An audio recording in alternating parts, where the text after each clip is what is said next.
Hello, this is Peter Halperin. I'm bringing you Woodstove Studios Presents. Woodstove Studios is a performance and recording studio in West Tisbury on Martha's Vineyard. We have concerts monthly that we record and we broadcast on MVY Radio every Sunday at 7 p.m. And we alternate those concerts whenever possible with interviews and conversations with the artists involved with the concerts. And that's what we're bringing you tonight. We recently had a fabulous singer-songwriter named Eric Behr do a show. He actually split a show with me. Eric has been writing songs for a really long time. He started in his early youth and he is blissfully reaching his early 80s now. And after many years of doing songwriting, he kind of put it away for quite a while and got back to it in the last 3 years or so, and he's been amazingly productive. He completed really his only real album CD called Revelations with many of his songs, and we're going to be listening to several of them and discussing them tonight. He also has an extremely close connection with Martha's Vineyard. He's been coming here since 1947. And he lives and breathes the vineyard and often writes about it. In fact, his song Sheriff Meadow is a wonderful exposition of his relationship with the man that brought us the Sheriff Meadow Preserve. So please welcome Eric Behr to Woodstove Studios Presents MVY Radio.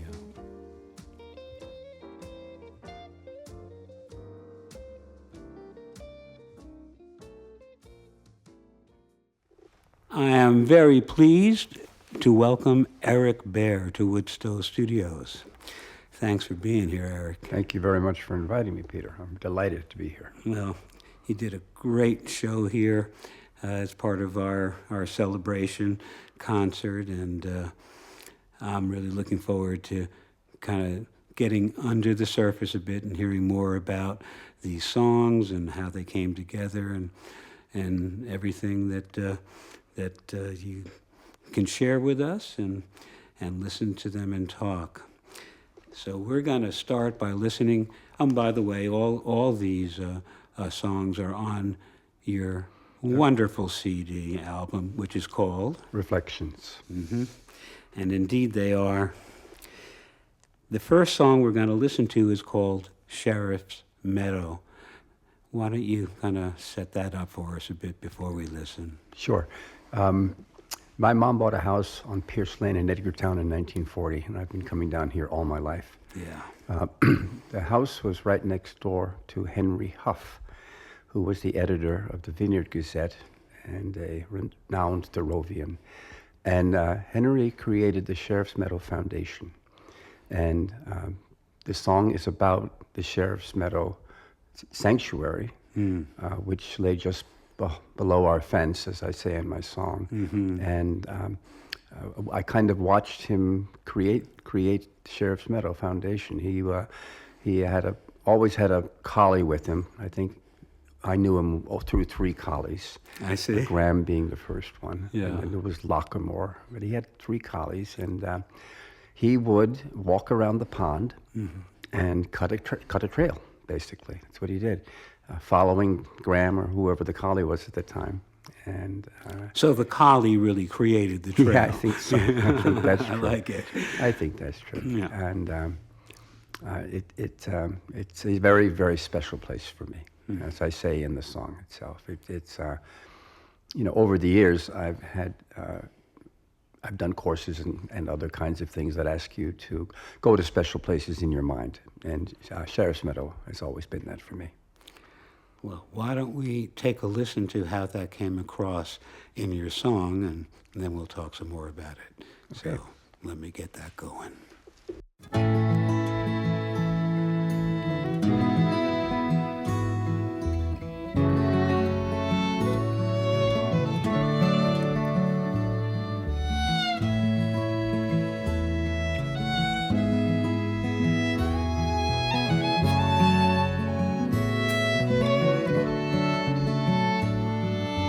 Henry cut a path around the ice pond.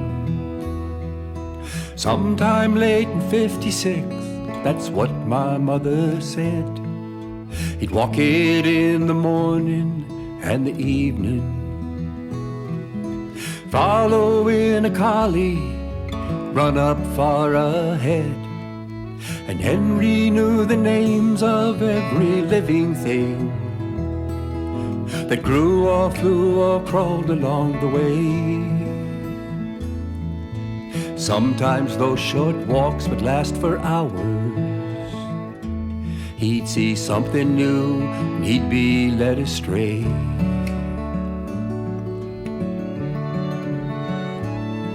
As a kid I spent my summers on that island. In Henry Sheriff's meadow, it lay just below our fence. And I'd spend hours fishing in that ice pond. Honeysuckle all around that summertime incense, or running round that path after a sudden storm. That muddy smell still lingers in my brain. Sunlight pouring down through the treetops, too many shades of green to ever name. And there are places in our memories we return to, like a port of refuge from a summer squall. Places where we felt the touch of magic. We're surrounded by the wonder of it all.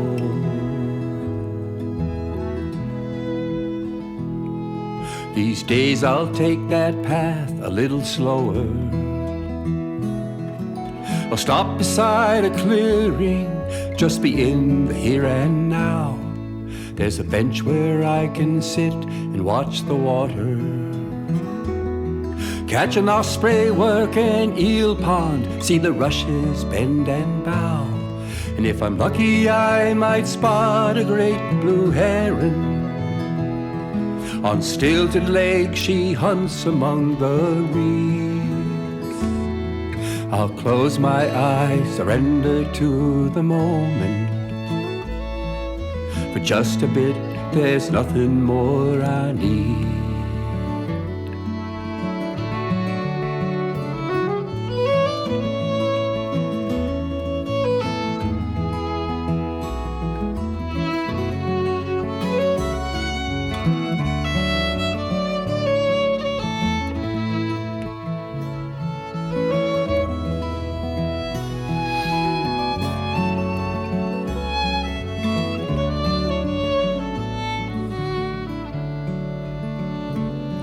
Then the wailing church's bell will chime the hour.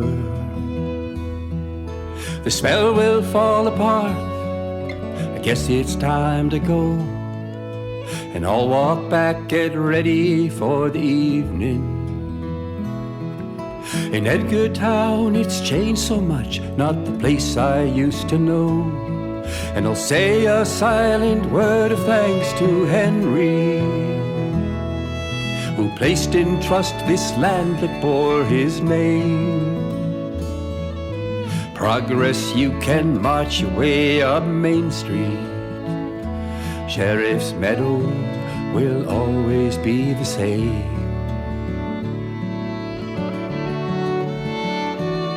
And there are places in our memories we return to, like a port of refuge from a summer squall.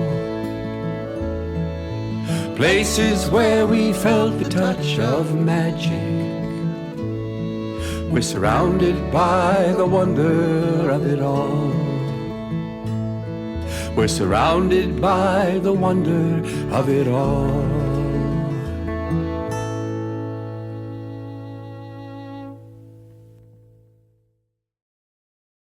What a beautiful song, Eric. Thank you. And it creates such a strong feeling, you know, as much as the words tell me the story, you know, the ambience of the music and how it sounds almost how it smells. You just create it. It's a nice opportunity to hear more about the album itself, not just this particular song on the album. Well, the song covers probably a little bit more than 20 years. I've written the music. A lot of it was written in the early 2000s, and a couple of them were written more recently than that. But it goes from a time when I used to spend summers at the SAMW, the Summer Acoustic Music Week, the WUMB has up in Boston. Oh. And a lot of songs came out of that. I'm a storyteller. Mm-hmm. I rarely write songs about myself.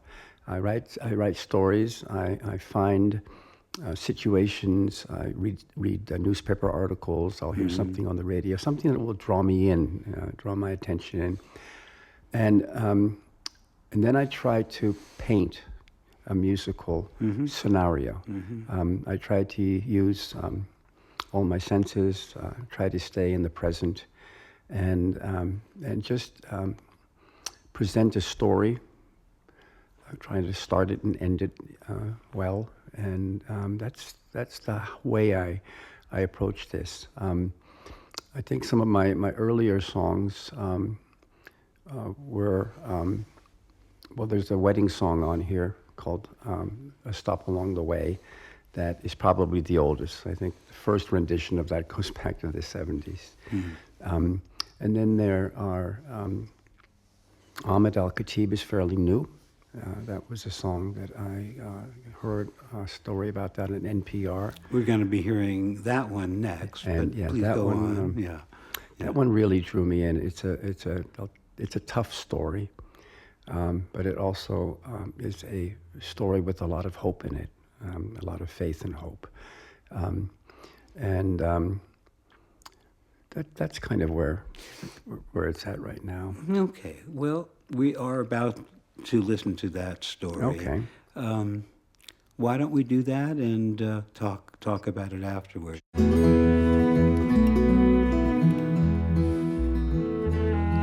When I was 10, I had a cowboy hat, had my cowboy boots, pair of pearl-handled cowboy guns I dearly loved to shoot. Ahmed was 12, lived in Janine, played the game the same as me. Had this plastic Uzi, looked as real as it could be. And Ahmed was out in the street that day, the army patrol come around. Star of David flying high above the battleground. And Ahmed raised his plastic toy, there was no way to be sure. And a kid not much older than Ahmed did exactly what they trained him for. Some mothers might have gone crazy, some fathers might have picked up a gun, but the parents of Ahmed Al-Khatib did a thing that had never been done. In the midst of all of that madness, all the hate and the fear swirling round, they opened their hearts and remembered they were standing on holy ground.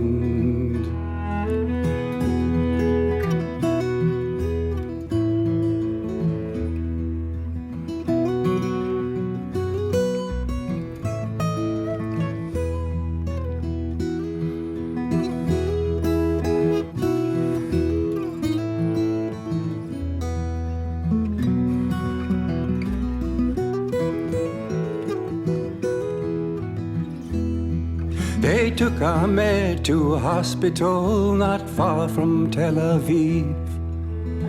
Hooked him up to life support, but it was not to be. Ishmael and Ablar stood by the son, called the doctor to his side. Said, let him go, then take what you need, keep another kid alive. Ishmael, he said, I'm just like you, we're all people of the book. And if you think we're not alike, better take a harder look. Now 3 Israeli children live, and the Arab boy is gone. But his eyes still see, his lungs still breathe. Ahmed Al-Khatib lives on. Some mothers might have gone crazy, some fathers might have picked up a gun, but the parents of Ahmed Al-Khatib did a thing that had never been done. In the midst of all of that madness, all the hate and the fear swirling round, they opened their hearts and remembered they were standing on holy ground.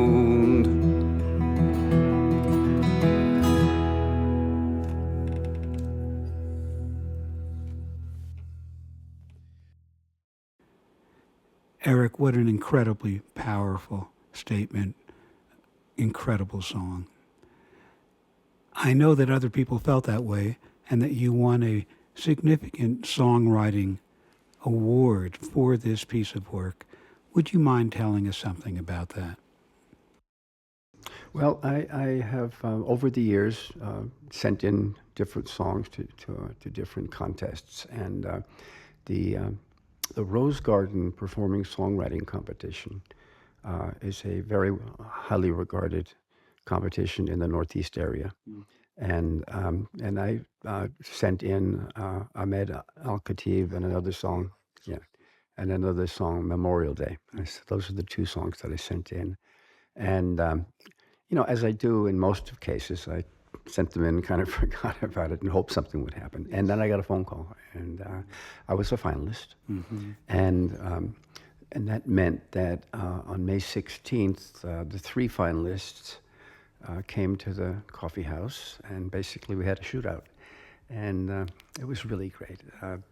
2 performers that I worked with were wonderful. Yeah. Their songs were great. This was the first year that they were letting the audience vote.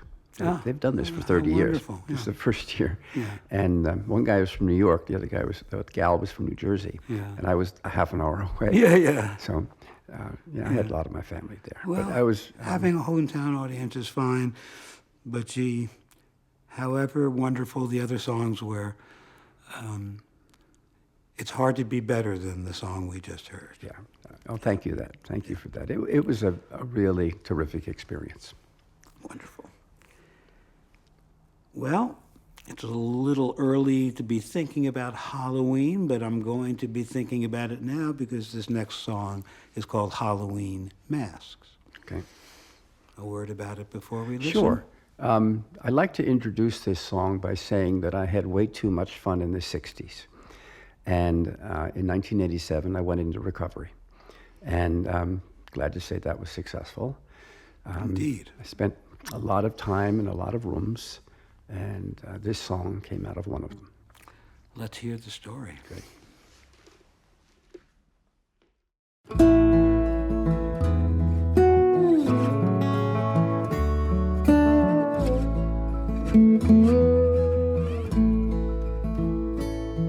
The sun is down by 6 o'clock, stars come shining through. Harvest moon is peeking through the trees. Pumpkins in the windows, porch lights all turned on. Everywhere you hear the sound of trick or treat. It's Halloween on Maple Street, all the kids have sugar highs. Come running with their moms and dads in tow. There's a pirate, there's a princess, there's a goblin and a ghoul. Down the street there comes another, walking slow. She looks a little older, but it's kinda hard to tell. She got a costume at the local dollar store. A big black cape with the hood pulled up, the evil witch's face. Number 10, she rings the bell beside the door. And everybody's got a story, everybody's got a baggage train. Everybody's got some answers to questions they don't want asked. And once a year she comes out here, stands in the doorway light, and she sees her kids from behind the Halloween mask.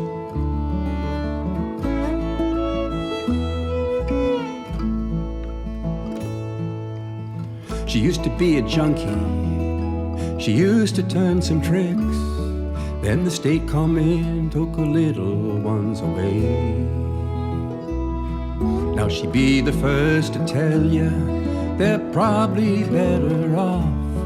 Doesn't make it any easier to say.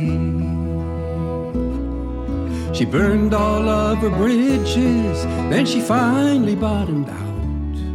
In the program now, got a 2-year chip last week. She's working as a waitress when she goes to court in June. Maybe they'll see a mom and not a freak.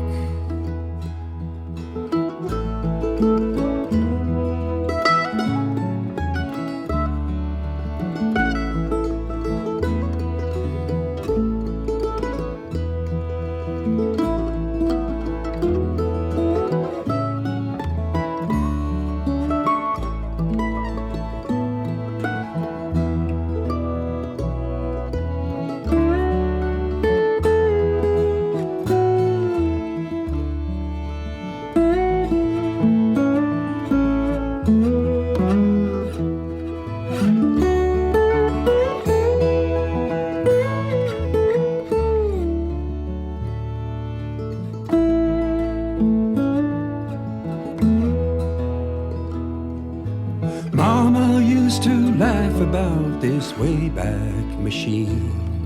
Take a ride with Rocky, sure would be a rush.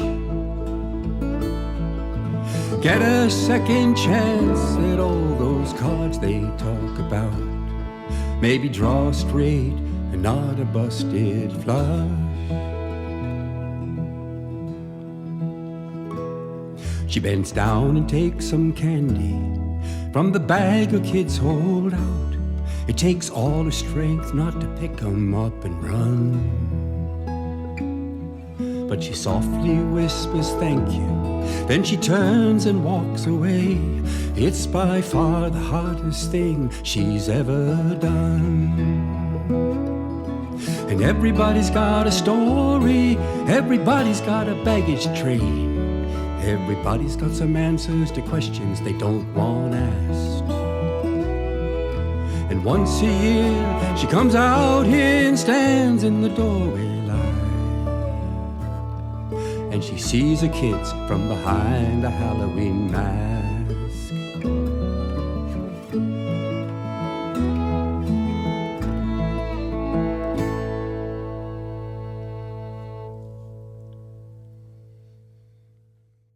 Now I know that you've heard this song that you wrote many, many times and revisited this time of your life in all the other ways that one does. But I'm curious, as we sit here right now, just listening to it here, did anything come to mind?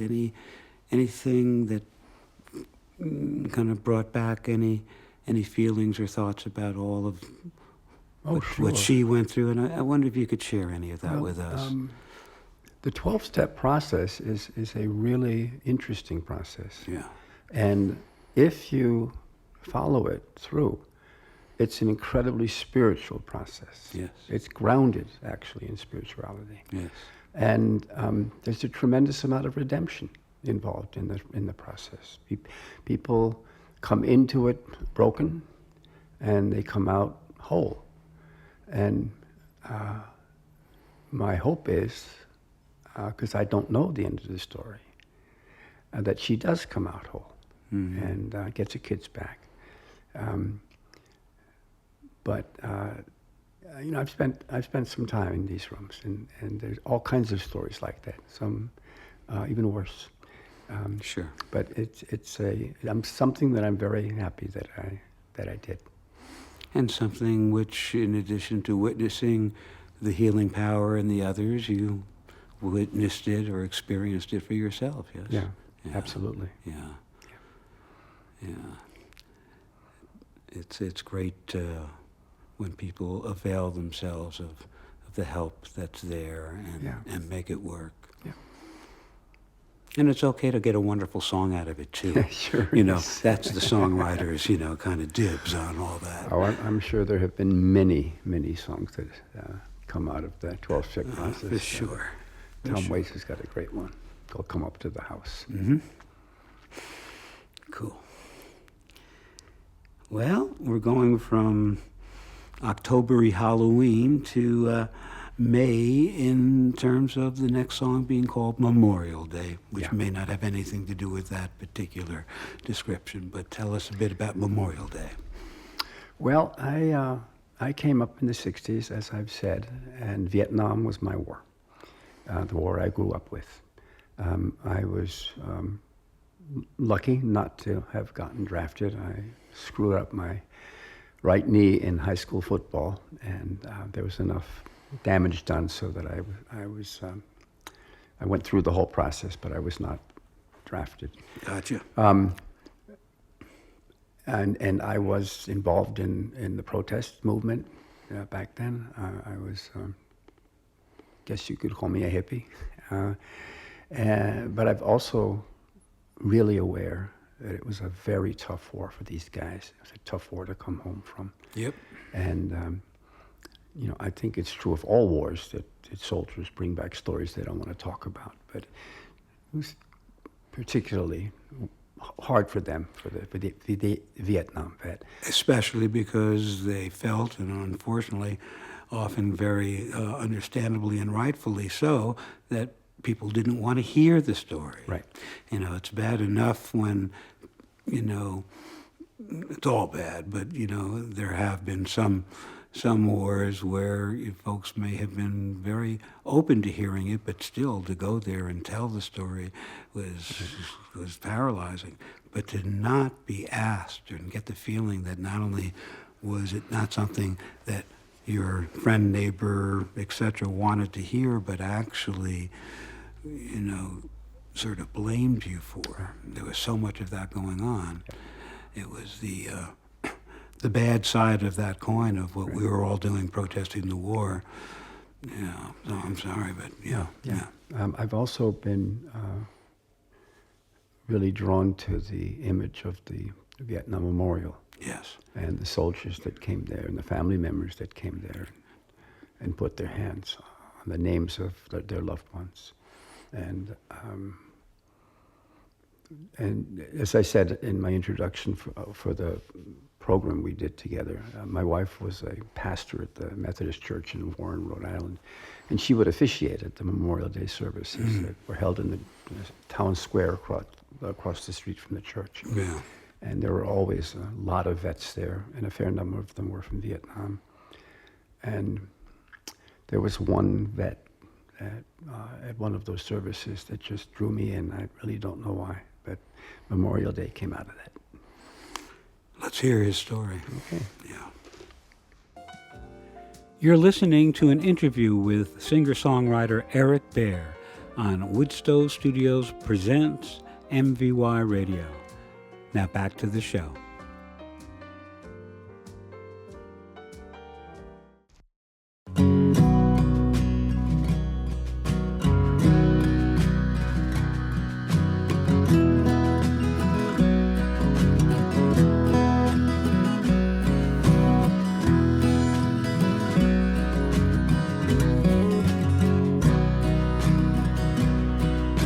Memorial Day came around again. Town put its best suit on. Bunting hung from the courthouse steps, little flags on the cemetery lawn. And the fire engines gleamed in the sun. The crew had worked so hard. They had on their best uniforms. They were this year's color guard. They led the parade up Main Street. Marching band played for the crowd. A detail had come from the Navy base. They looked so young and proud. And the vets from the VFW must have covered 60 years. And there was a guy I'd never seen before, kind of bringing up the rear. He had on fatigues and a boonie hat, and his boots were laced up high. The screaming eagle of the 101 jumped out and caught my eye. He had on the stripes of a master sarge, CIB and a purple heart. And though he marched among them, also seemed to march apart. We ended up in the town hall square where the monuments stood tall. There was one for Vietnam, one name etched on that wall.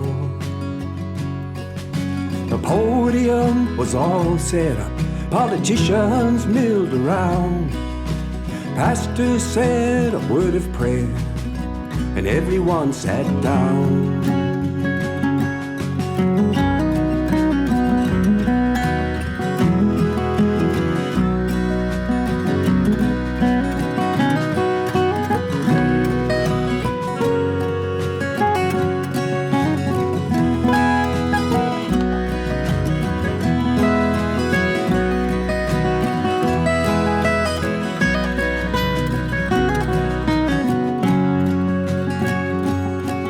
Then taps was played and the wreaths were laid, one for every war. Sarge laid his against that wall, stood there for a minute or more.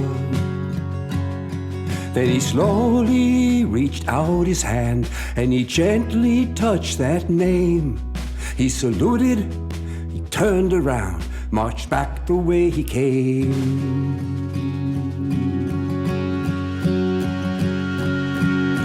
He went right past that podium, some senator held the floor. He didn't stay to hear the speeches, guess he'd heard them all before. Sometimes words don't mean a thing, what you do that tells the tale. And the Sarge said it all when he walked away, lonely man on the lonely trail. Sarge, he walked away. Sarge, he walked away. God help him find some peace out there. Sarge, he walked away.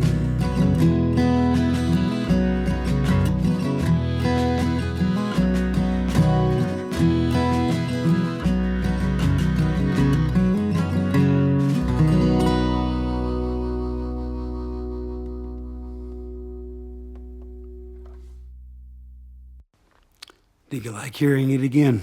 I did. Yeah. Powerful. You know, one thing I was a little curious about, you know, you were talking about the timeline of the songs that you wrote, and, you know, most of them sort of were 21st century, you know, in this century. Yeah. I'm curious what your musical, you know, experiences were earlier, like during those years when everybody was playing music and the folk thing was happening and all that. Were you, you know, as involved then as yes. Tell me a bit about us a bit about that. I came up with the Kingston Trio and Harry Belafonte. Those were my earlier influences. I think that I got my first guitar, I don't know, 1960, something around in there. Yeah. Because I knew that the kid with the guitar at the beach party out at South Beach had a leg up. I was lucky enough to be at the Newport Folk Festival in 1964. It's either 63 or 4, I'm not sure, but when Baez introduced Dylan. Yeah. And that was huge for me. Yeah. Because I really didn't understand until that night that individual people could do this.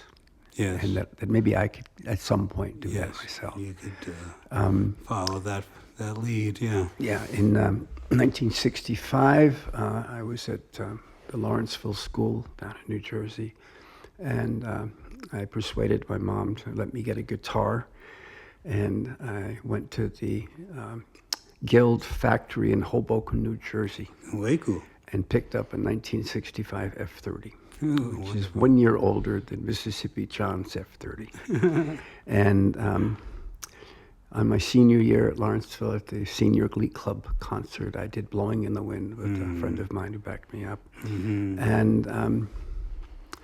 And then I got out of Lawrenceville. I went to a small little hippie school in Vermont called Goddard and kept playing music. I also started working very hard in the theater. So I've done both of those things as I came up. And then obviously I didn't catch the theatrical wave, as I call it. I figured that I had to go to New York or Hollywood, and that probably wasn't going to happen. So I had a friend from Goddard whose father owned this small accounting business, and I became an accountant, which was not on my program. Understood. Yeah, but sometimes programs find us. Right. And we built the company, and I got out about 6 years ago. And then the really good thing about that was that I never had a boss. Yeah, I was my own boss. Sweet. But singing and writing has always been a huge part of my life. Well, and as you shared with us, you may not have followed the wave into the theater world, but you brought the theater world into your work and your writing. And before we kind of leave this theme, we talked for a second before we started the interview. I'll paint the picture. We're here inside of Woodstove Studios, and there's a fabulous outcropping of the mural that Margot Datz did that was all around the hot tin roof.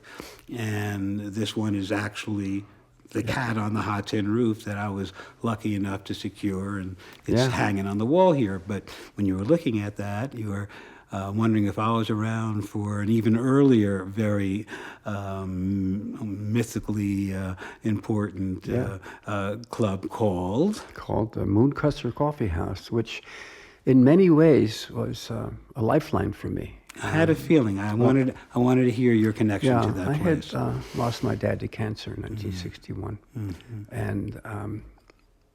and it was very tough on my mom. So I was sent off to boarding school.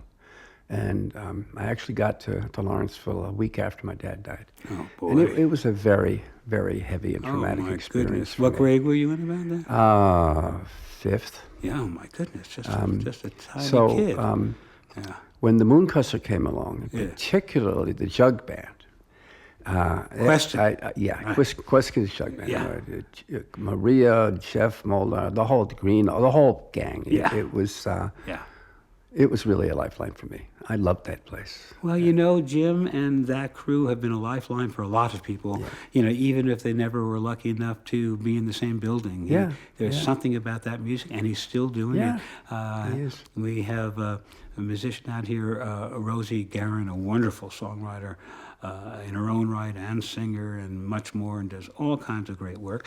But she's been working with Jim forever. Yeah. And she's working with him on his probably last album right now. Okay. He's still doing it, you know.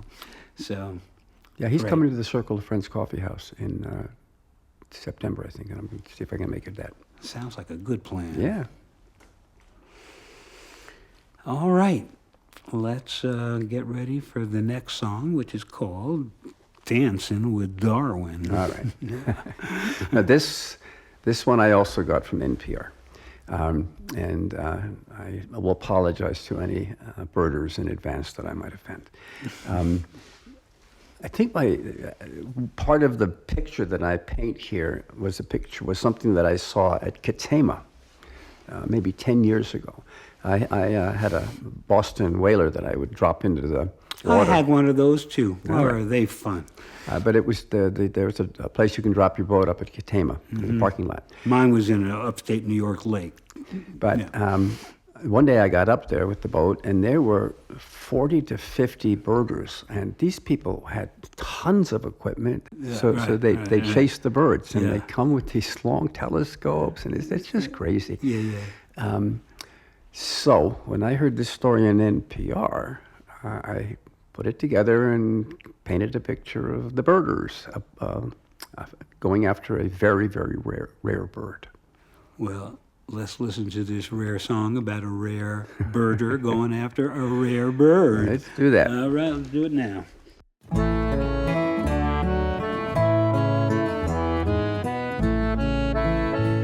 Oh, the birders were all in a twitter. They'd come hundreds of miles just to see a red-breasted swallow'd been spotted in a place where it just should not be. Their lifeless were clutched in their fingers, their cameras all set to record as that swallow completely ignored them, and after mosquitoes it soared.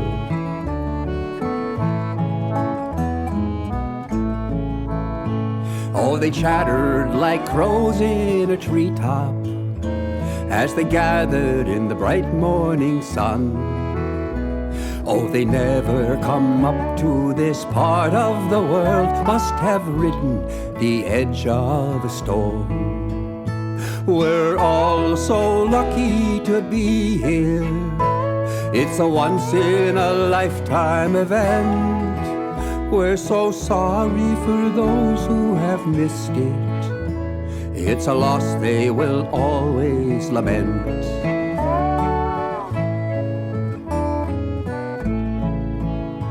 Unbeknownst to those gathered below her, an intruder had joined in the dance. She was high in the sky riding thermals, looking down and awaiting her chance. Her keen eye soon spotted some movement, a small little something to munch, and she fell from the sky like an arrow, and that red-breasted swallow was lunch.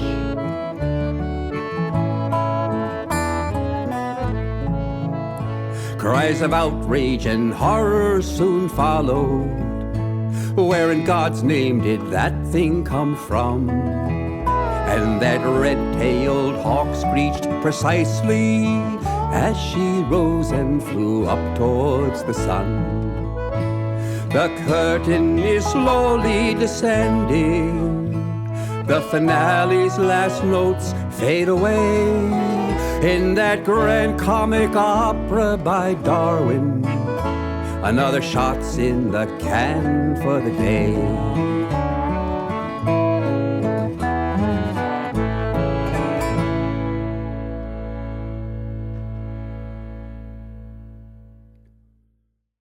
Yeah, survival of the swiftest and hungriest. Right. That was a bird who did a different kind of birding. Right. I believe a shout out to a guy named Kevin Barry, who was the guitarist on this song and on most of the songs on this album. Oh, please, because I was wondering who was doing that Kevin's lovely work. Nashville studio musician is just wonderful. He played the electric guitar, acoustic guitar. He played the dobro, everything on here. What you needed. Had strings, he played it. Yeah. How did you hook up with him? Yeah. Eric Kilburn knew him very well. He doesn't live far. He lives up in Acton. So when he gets home from doing he does a lot of studio work, and he also plays with he goes on tour a lot. And that's how I met up with him. He's a very, very nice guy. And all of the musicians that ended up playing on this album were very, very good. I was very impressed. No, that speaks for itself, sounds for itself, yeah. And, Eric has a wonderful studio up there and has been there for a number of years, so he knows all the local people that he can bring in. I was very, very happy with that. Lovely. When we met at a kind of a songwriting conference last year, one of the things that we mirrored in each other was that we both had an opportunity to make an album that kind of covered decades of work. Even though you're just a little older than I am, not much. My actual songs went back maybe slightly further. All right. But what a treat, is it not? Oh yeah. To get the chance to bring those songs kind of to life. I mean, performing them. Of course, over the years and all the different ways that they live separately from on a record, but there is something about bringing them into the world in this kind of more fully formed way. Yeah. Even if they're going to change some more, at that moment, you sort of completed the sculpture, right? Is that how it felt for you? Huge bucket list item. Yeah. I've been wanting to do this for a long time. Yeah. Well, yay for us. We're going to listen to Wildflower Fields, if you want to tell us a bit about what sounds like a pretty nice place. Well, I have always felt that one of the hardest jobs in this world is for a single mom to raise her kids in a real bad part of town. Yeah, can't argue with that. Single mom, been abandoned, trying to make it on her own, hoping to get some help from the state, from the authorities, and not getting much. And that this Wildflower Fields is about that theme. Let's dive in.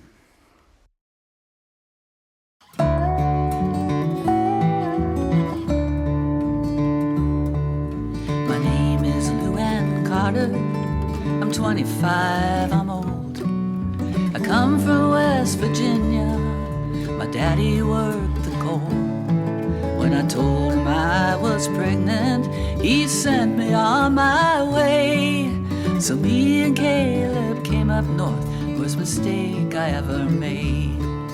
Now Bobby's 8, Lorraine is 6, little Joey just turned 2. Caleb split when Joe was born, said he'd better things to do. I hear he's down in Texas, might as well be on the moon. The only thing I know for sure, he ain't coming back too soon.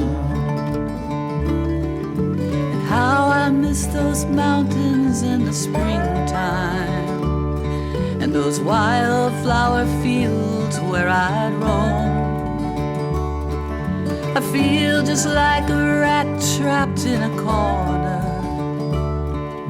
and how I wish that I could get back home.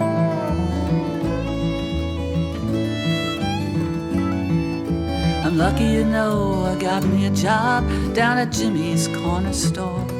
I make $10 an hour and work from 9 to 4. But after rent and daycare, there ain't enough to stay alive. The state just took my check away, don't know how it will survive. It's hard to raise my kids here, something's always going down. It's gangs or drugs or drive-bys, this ain't the quiet part of town. And mister, you're always talking how we want to ride for free. Well, I'm doing everything I can, don't you put that crap on me. And how I miss those mountains in the springtime, and those wildflower fields where I'd roam. I feel just like a rat trapped in a corner, and how I wish that I could get back home.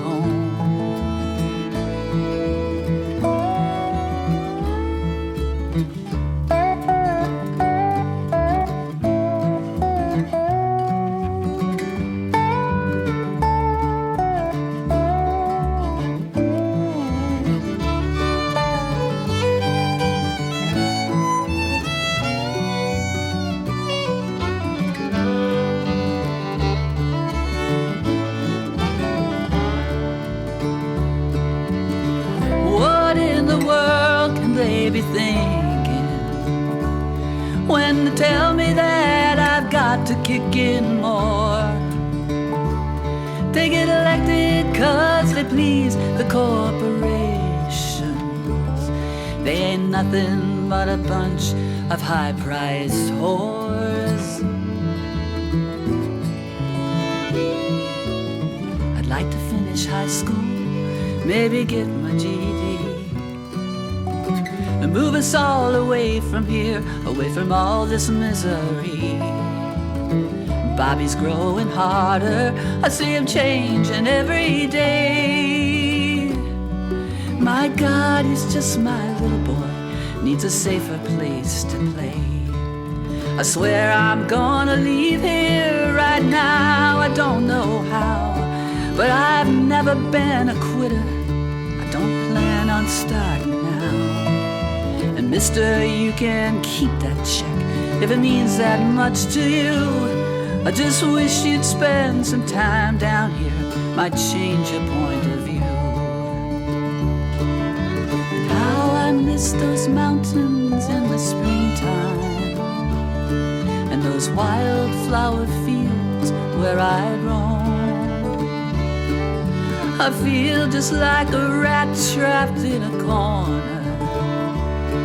And how I wish that I could get back home. How I miss those mountains in the springtime, and those wildflower fields where I roam.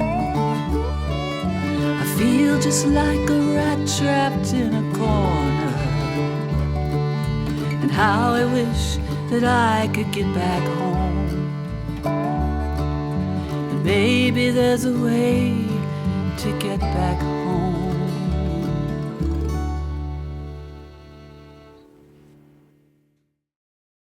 So as I was listening, I really was first and foremost thinking to myself, what a wonderful job you did getting into this character and being able to tell her story. And then, pun intended or whatever, you got into the character so much that you sounded just like a woman singing it. Now, her name is Robin Winter. Yeah. She's a member of a group called Who's Muddy Shoes, and I've loved her for years and years and years. And I really did want a woman to sing this song. This is what you were writing about. And yeah. And again, very theatrical, right? I mean, you tell a story, you cast it accordingly, and well, I tried to, as I said before, paint with music. And bring in. And one of the things I really try to do is bring in as many senses as I can, because that brings in a sense of immediacy, and I try to do that. And you do it well. Okay, Eric, we have time for one more song. Okay. It's called The Devil's Tune. Yep. A word or two before we listen, please. I have always, ever since I was really young, I guess in prep school, but realized that almost all of the wars ever fought from the dawn of time were fought in the name of some god. That that is the reason for all of the killing. And one of the lines in the songs, God has always had many faces, and that's true. This song brings out the three major religions around the one God that the Christians and the Jews and the Muslim people worship, which I think is particularly pertinent for today, given what's going on right now. Damn, man, it's been pertinent for time immemorial, but especially right now. Yeah. We have a very tough person in Israel. We have a tough person in Iran, and we have Hegseth, who's compared himself to a crusader in the United States. And, Triumvirate. Well, it's a very powerful song, and I can't wait to share it with the audience. I've heard it, and including at the concert that we did together here. And, when I got up to sing some of my songs, I said there was a little bit of a song in a song of mine called One Man's Poison that overlapped. And the line is, one man's savior gets another man killed. And right. you paint the picture rather more broadly in this song, and let's go experience it. Okay.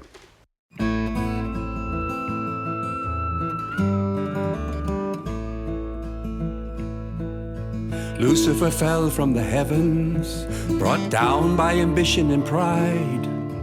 At least that's the way that I heard it. There's always another side. And he gathered his minions around him. He said, friends, we got work to do. We're gonna cover the whole world in darkness. Not a bit of God's light will get through. And they scattered like seeds in a windstorm, and the darkness began to foment. And Lucifer smiled, 'cause he started to see hate and discord wherever he went. But then he grew quite impatient. Things were taking too long to transpire. So he looked round to see if something could be done, some way to add fuel to the fire. And you can kill in the name of Yahweh. You can kill in the name of Christ. You can kill in the name of Allah. Think you're going right to paradise. It doesn't matter what God you bow down to. At the end, you won't be immune. If you go out and kill in the name of your God, you're dancing to the devil's tune.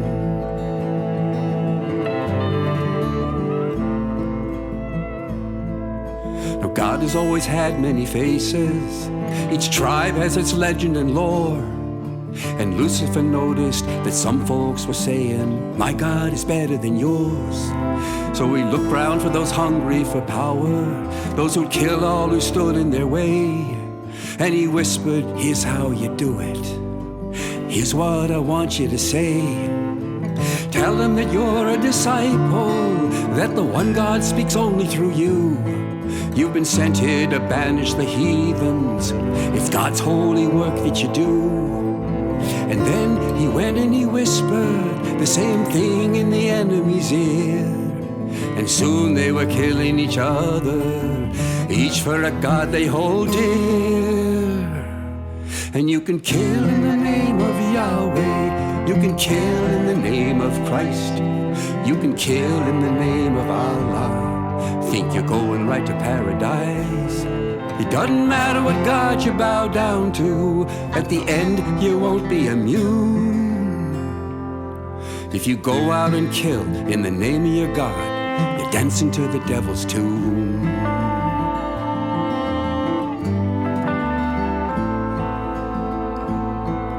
Now hating just seems to get easier, and loving gets harder each day.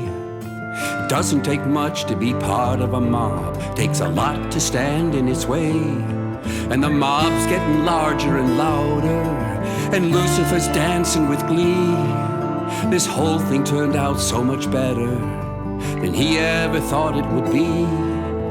And people cry God isn't listening, when the answer's right there in plain view.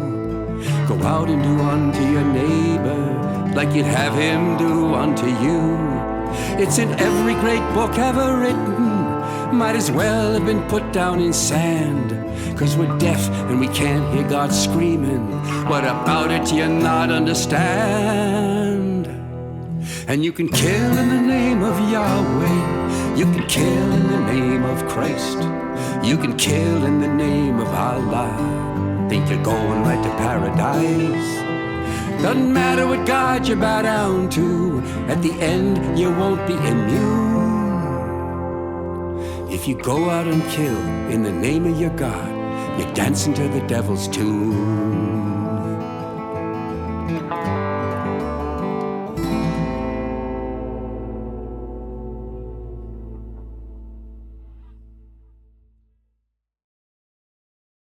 Well said, brother. Thank you. Well said. Yeah, I don't have anything more to say about that song. Yeah, I wasn't even going to ask, man. No, It's right there. It's just right there.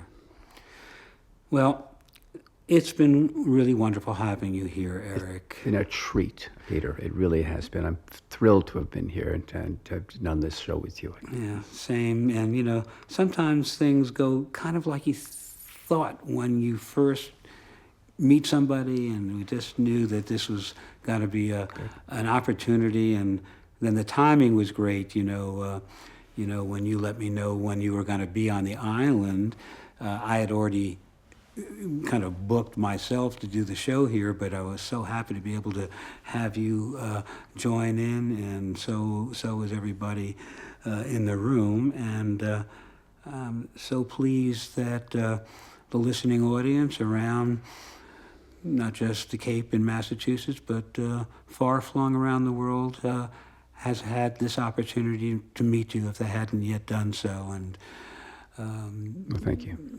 It's just really good work. Yeah, Eric. and I'm very grateful for this opportunity. And again, thank you so much. I'm not surprised to find this place this beautiful on Martha's Vineyard.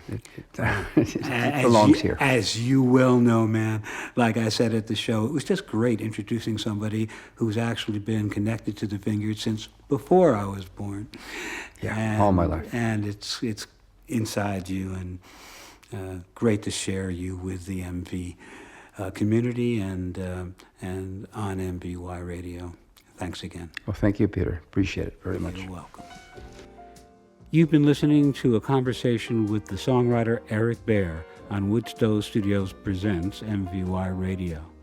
If you'd like to hear it again, you can go to the archives at mvyradio.org and both listen to this interview and check out the whole show that he did, actually with me, and he did a set and I followed him.